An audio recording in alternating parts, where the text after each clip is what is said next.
Ocean's 11. That circle on the left says it. It's kind of lit up so you can't really tell, but tough. It's going to be a tough time filming in these card rooms because they're just card rooms, they're not casinos. I could film anything I want in Bally's because there's like a lot of space and a lot of stuff going on. You walk into rooms like this, and Lake Elsinore especially, and you're just like there. It's like that scene in Major League where Jake follows Rene Russo up the elevator and he thinks he's going to be in the hallway and he's just in that guy's penthouse apartment.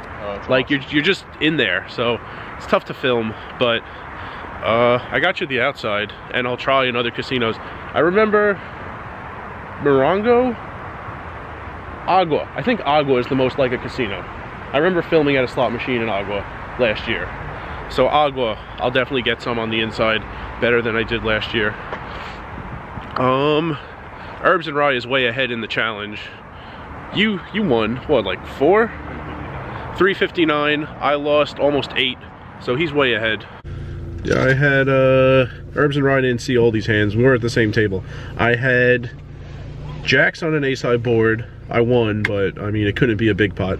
I had queens on an ace-high board and had to fold. I had top pair, plus the nut flush draw, plus a straight draw, which, besides the draws, I'm just ahead a ton of the time. I happen to be behind, and I happen to brick, so I lost that. And then this guy, was he even drunk? The other guy at the end called him the drunk guy. I think he was just like that. Is the guy in the 5 seat? The guy on your left at the end. No, he was drunk. Oh, he just seemed like kind of weird. But, he was weird and drunk. Alright. I limped. He was going to raise between 25 and 50 with anything, and he did. Got 2 cold calls, so there was going to be $50 in dead money in there when I made it 125, and he was just going to shove, which he did. So it made it 227 to go for those 2 cold callers in the middle. One of them didn't seem to like it, called with ace queen, which I was ahead of, so I appreciate him calling with that. The run out didn't really help me when he hit an ace, so lost. I won tiny or I lost big. That was a $900 pot, so that was the... Yeah, it was 3 of us put in 227, that was the main, and then he had like another 125 that I matched for like 250 on the side, so yeah, that was a pretty good pot. I mean, I have no idea what the other guy had. The drunk guy called for a lot of 5s. And the board had an ace and a 5. The other guy won with ace queen. So that's weird that he called for 5s. Was 5 his high card, does that mean? I don't know. Because he couldn't have ace 5, that would have won. He couldn't have pocket 5s, that would have won. So I don't know what he had. He couldn't have any 2 pair either, because that would have won the main. Yeah. The main was just a pair, so... I mean, he snap called all in with jack 6 pre-flop, so who knows what he had. Yeah. And that hand Herbs and Rye is talking about, Herbs and Rye had 8-6, so the guy was well ahead. Yeah. Not of your range, but that hand. I mean, I did shove all in with 8 high instead of calling with jack high. I kind of like my play, but it didn't work out that time. Yeah. Yeah, the 3 hands I played, the big ones, Oh, I also had a bluff that failed. That was a funny one.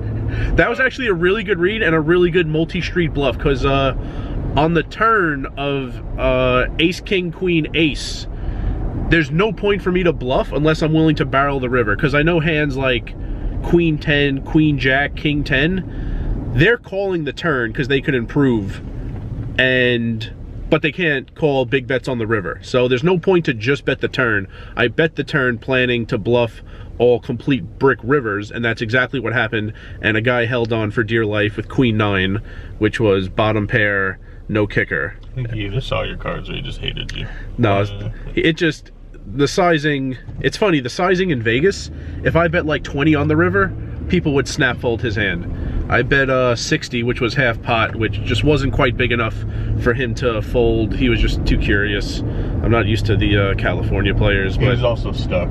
It's yeah. Hard to bluff stuck people, but that should have worked. It was a good read and a good execution, so those 3 big hands I lost. I have no problem with how I played. I'm just really annoyed at the runouts and the results.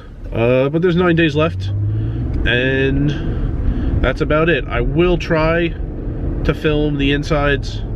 It's difficult here, and especially at Lake Elsinore, because that's the place we're closest to. That's going to be multiple days, and days in the future also, so I don't want to do anything to even come close to getting banned or like yelled at.